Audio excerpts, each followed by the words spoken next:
یزیدی فوج کو جب اس بات کا علم ہوا کہ حضرت امام حسین نے اپنا خیمہ کربلا کے میدان میں لگا لیا تو یزیدی فوج نے بھی فوراً کربلا کے میدان میں پہنچنا شروع کر دیا۔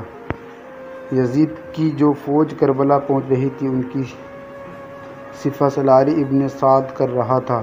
حضرت امام حسین نے ابن سعد سے کہا کہ یا تو تم مجھے یزید کے پاس لے چلو یا پھر مجھے اپنے شہر مکہ واپس جانے دو، لیکن ابن سعد ان دونوں باتوں میں سے کوئی بھی بات نہیں ماننے کے لیے تیار تھا۔ وہ آپ کو بیعت کرنے پر مجبور کر رہا تھا، لیکن حضرت امام حسین نے اس کی بات سے انکار کر دیا۔ دن گزرتے گئے اور 3 محرم کا دن آ گیا جب ظالم یزید نے امام حسین کے سامنے 22,000 سپاہیوں کا لشکر بھیج دیا۔ دوسری طرف حضرت امام حسین کے ساتھ 82 لوگ تھے، جس میں عورتیں اور بچے بھی شامل تھے۔ کتنی حیرت کی بات ہے کہ یزیدیوں میں امام حسین کا اتنا خوف تھا کہ وہ جہاں امام حسین صرف 82 لوگوں کے ساتھ میدان کربلا میں تھے، جس میں عورتیں اور بچے بھی شامل تھے، وہیں یزید نے مقابلے کے لیے آپ کے سامنے 22,000 کا لشکر بھیج دیا، جو کہ امام حسین کے سامنے 100 گنا سے بھی زیادہ تھا۔ امام حسین کے سامنے یزیدی فوج کے حوصلے پست ہو گئے اور ان لوگوں میں سے کسی بھی اتنی ہمت نہیں تھی کہ وہ حضرت امام حسین سے مقابلے کر سکیں۔ آخر کار انہوں نے یہ فیصلہ کیا کہ اگر امام حسین کو ہرانا ہے تو ان کا پانی بند کرنا پڑے گا، تبھی ان کا مقابلہ کیا جا سکتا ہے۔ دن گزرتے گئے اور 7 محرم کا دن آ گیا اور 7 محرم کو ہی یزیدی فوج نے امام حسین کے قافلے والوں پر پانی بند کر دیا۔ آپ کو بتاتے چلیں کہ کربلا کے میدان میں پانی کا کوئی بھی انتظام نہیں تھا سوائے نہر فرات کے، لیکن 7 محرم کے دن نہر فرات کا پانی بھی حضرت امام حسین کے خیمے والے لوگوں کے لیے بند کر دیا گیا۔ حضرت امام حسین اور ان کے ساتھ موجود تمام نوجوان لوگ تو اس پیاس کو برداشت کرتے رہے، لیکن چھوٹے چھوٹے بچے اور عورتوں کی پیاس کی وجہ سے برا حال ہو چکا تھا۔ فوجیں یزید جو چاروں طرف سے امام حسین کے گھر والے اور تمام ساتھیوں کو گھیرے ہوئے تھیں، انہوں نے یہ طے کیا کہ اب 9 محرم کے دن امام حسین کو قتل کر دیا جائے۔ حضرت امام حسین نے حضرت عباس رضی اللہ تعالی عنہ سے کہا کہ عباس جاؤ یزیدی فوج کے پاس اور ان سے کہو کہ ہمیں ایک رات اللہ کی عبادت کرنے کے لیے دی جائے۔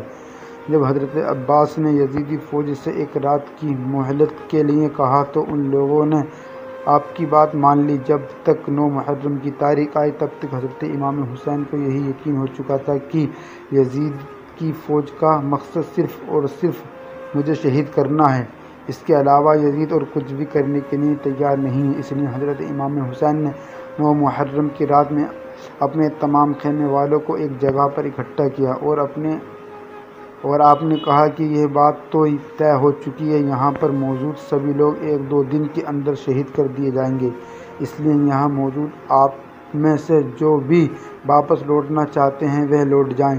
حضرت امام حسین نے فوراً خیمے میں جل رہے تمام دیوں کو بجھوا دیا اور اندھیرا کروا دیا تھا تاکہ جو بھی جانا چاہے وہ چلا جائے۔ تھوڑی دیر بعد جب دیوں کو دوبارہ جلایا گیا تو سارے کے سارے لوگ بیٹھے آنسو بہا رہے تھے، یعنی کوئی بھی حضرت امام حسین کو چھوڑ کر جانے کے لیے تیار نہیں تھا۔ آخر کار 10 محرم کا دن آیا اور حضرت امام حسین اور یزید کی فوج کے بیچ جنگ ہونا شروع ہو گئی۔ جہاں ایک طرف یزید کی ایک بڑی فوج تھی تو وہیں دوسری طرف امام حسین کے ساتھ صرف 72 لوگ تھے۔ اتنے میں فوج یزید کا حملہ شروع ہو جاتا ہے اور ہر شہید شہادت کا جام پیتا گیا۔ کبھی حور شہید ہوتے ہیں تو کبھی قاسم شہید ہوتے ہیں تو کبھی علی اکبر شہید ہوتے ہیں تو کبھی اون و محمد شہید ہوتے ہیں۔ 3 دن کے پیاسے امام حسین کے گھر والے اور تمام لوگ یزیدی فوج سے جنگ کرتے رہے اور ایک ایک کر کے شہید ہوتے گئے۔ حضرت عباس علمدار نے حضرت امام حسین کے 6 مہینے کے بیٹے علی اصغر کی پیاس نہیں دیکھی گئی۔ آپ نے ایک مسکیزہ لیا اور گھوڑے پر سوار ہو کر نہر فرات کے کنارے پہنچ گئے اور آپ نے ایک مسکیزہ بھر لیا، لیکن جب آپ پانی لے کر واپس لوٹنے لگے تو یزیدی فوج نے آپ کے اوپر لگاتار تیر برسانا شروع کر دیے۔ حضرت عباس جب تک حضرت امام حسین کے خیمے تک پہنچے پاتے تب تک یزیدی فوج نے تیر چلا کر حضرت عباس علمدار کو شہید کر دیا تھا۔ اس طرح حضرت علمدار شہید ہو گئے۔ اس طرح ایک ایک کر کے تمام اہل بیت کے نوجوان اور ہاشمی شیر شہادت کا جام پی لیتے ہیں۔ دھیرے دھیرے کر کے جب حضرت امام حسین کے سبھی افراد شہید ہو گئے تو اس کے بعد حضرت امام حسین پر ہوئے ظلم کا سب مسلم غم مناتے ہیں مگر شیعہ مسلم ماتم کر کے روتے ہیں۔ کیا ہوا تھا کربلا میں ایسا جو سیاہ سوا 2 مہینے تک ماتم بناتے ہیں؟ مسلمانوں کے مطابق حسین کربلا اپنا ایک چھوٹا سا لشکر لے کر پہنچے تھے۔ ان کے قافلے میں عورتیں بھی تھیں، بچے بھی تھے، بوڑھے بھی تھے۔ اسلامی کیلنڈر کے مطابق 2 محرم کو کربلا پہنچے تھے۔ 7 محرم کو ان کے لیے یزید نے پانی بند کر دیا تھا اور وہ ہر حال میں ان سے اپنی شہادت سویکار کرانا چاہتا تھا۔ حسین کسی بھی طرح ان کی بات ماننے کو راضی نہیں تھے۔ 9 محرم کی رات امام حسین نے روشنی بجھا دی اور اپنے سبھی ساتھیوں سے کہا کہ میں کسی کے ساتھیوں کو اپنے ساتھیوں سے زیادہ وفادار اور بہتر نہیں سمجھتا۔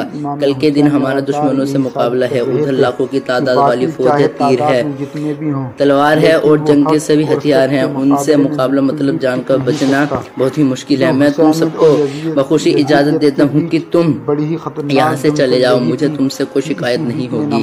اندھیرا اس لیے کر دیا ہے کبھی تمہارے جانے کی ہمت نہ ہو۔ یہ لوگ صرف میرے خون کے پیاسے ہیں۔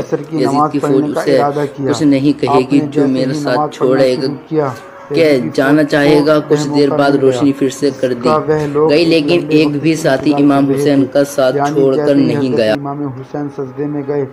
سمر جل جوشن نے آپ کی گردن پر تلوار چلا کر آپ کا سر مبارک کو جسم سے جدا کر دیا۔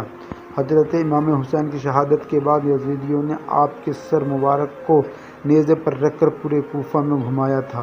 آپ کے سر مبارک کو گلی گلی میں گھما کر جلوس نکالا گیا تھا۔ کربلا کی اس جنگ میں حضرت امام حسین کے گھر والوں میں سے صرف آپ کی ایک اولاد ہی بچ سکی تھی جن کا نام حضرت زین العابدین تھا۔ اس کے علاوہ حضرت امام حسین کے گھر کی تمام عورتوں کو قیدی بنا کر کوفہ لایا گیا تھا۔